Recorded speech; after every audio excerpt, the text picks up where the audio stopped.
কি অবস্থা, ভালো আছে? সব ঠিকঠাক আছে? আল্লাহ ভরসা। সব ঠিকঠাক আছে তো? কি আছে ভাই? ইনশাআল্লাহ।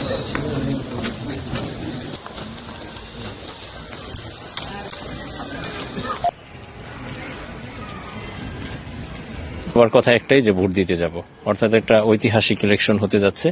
আমরা শুধু আপনাদের মাধ্যমে বলবো যে আমাদের সকল নিরাপত্তা বলয় বলতে যাব যে সকল কিছু হয়েছে, সিসি ক্যামেরা লাগিয়েছি, সকল ফোর্স ডিপ্লয়মেন্ট হয়েছে, কোঅর্ডিনেশন হয়েছে, স্থানীয় সকল পর্যায়ে যত অবজারভেশন আমাদের আছে, বিশেষ করে গোয়েন্দা থেকে শুরু করে সকল ব্রাঞ্চের যত তথ্য সেই অনুযায়ী আমরা কাজ করে যাচ্ছি। বাংলাদেশ পুলিশ, আমাদের কোস্টগার্ড প্লাস হচ্ছে বাংলাদেশ আর্মি সকল সদস্য মিলে, আনসার সহ মিলে আমরা কিন্তু একটা বলয় তৈরি করেছি।